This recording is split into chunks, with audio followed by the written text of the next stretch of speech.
Friend, जब भी police किसी नॉन बेलेबल ऑफेंस के अंदर एफआईआर रजिस्टर्ड करती है तो सबसे पहले एडवोकेट्स आपको एंटीसिपेटरी बेल मूव करने के लिए बोलते हैं। एंटीसिपेटरी बेल का मतलब है on the event of arrest police आपको बेल पर छोड़ दे।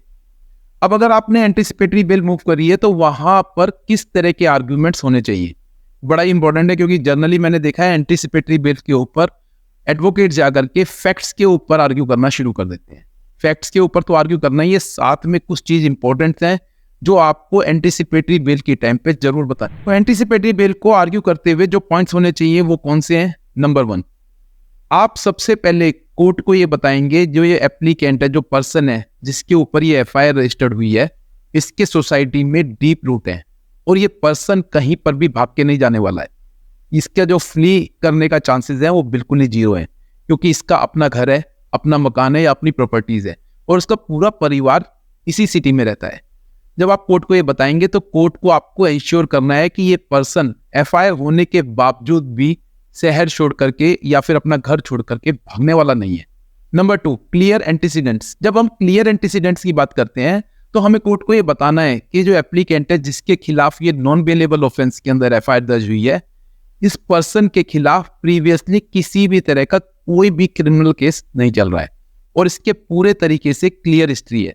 जब आप कोर्ट को ये बताएंगे तो कोर्ट को बताना है कि इस पर्सन को इस पर्टिकुलर केस के अंदर फंसाया गया है और इसका पहले कोई भी क्रिमिनल रिकॉर्ड नहीं है, तो कोई भी चांस नहीं है कि ये पर्सन भाग करके कहीं जाने वाला है, इसलिए इसको एंटीसिपेटरी बेल दी जाए। नंबर 3, अब ये पॉइंट बड़ा इंटरेस्टिंग है। जब भी आप एंटीसिपेटरी बेल के अंदर जाते हैं तो वहां पर कोर्ट को ये जरूर बताना है कि एप्लीकेंट जो है वो खुद इन्वेस्टिगेशन ज्वाइन करने के लिए तैयार है और उसको इन्वेस्टिगेशन ज्वाइन करने के लिए पुलिस पर्सन, इन्वेस्टिगेशन ऑफिसर जहां पर भी बुलाएगा वो उसको पूरे तरीके से कोऑपरेट करने के लिए तैयार है। साथ ही आप कोर्ट को बोल सकते हैं कि कोर्ट कोई भी कंडीशन अगर उसके ऊपर लगाती है कि आपको 1 हफ्ते में या 2 दिन में थाने में जाकर के अटेंडेंस मार्क करनी है, तो एप्लीकेंट उसके लिए भी तैयार है।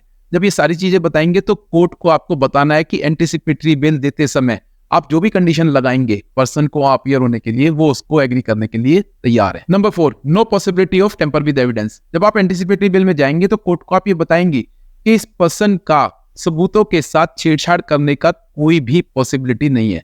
ये पर्सन के खिलाफ जितने भी सबूत है वो पुलिस के पास ऑलरेडी अवेलेबल है या इसके खिलाफ कोई भी सबूत अवेलेबल ही नहीं है, तो टेम्पर क्या करेगा ये? तो आपको कोर्ट को ये जरूर बताना है कि ये जो पर्सन है, एप्लीकेंट है, जिसके खिलाफ ये नॉन बेलेबल ऑफेंस के अंदर एफआईआर हुई है, इसको बेल दी जाए, क्योंकि ऐसा कोई भी चांस नहीं है ये जाकर के एविडेंसेस के साथ टेम्परिंग करेगा। Number 5, punishment of offence is less than 7 years।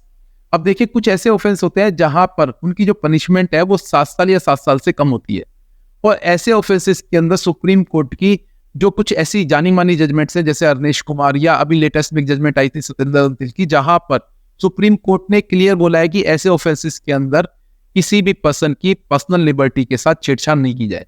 तो ऐसे ऑफेंसेस के अंदर आप कोर्ट में जाकर के बता सकते हैं कि जो इसके अंदर पनिशमेंट है वो 7 साल के कम की है और पुलिस वाला इसको थ्रेट कर रहा है कि मैं तेरे को अरेस्ट कर लूंगा, तो ऐसे में इस पर्सन को एंटीसिपेटरी बेल दी जाए ताकि इसकी पर्सनल लिबर्टी के साथ छेड़छाड़ ना हो। Number 6, false acquisition.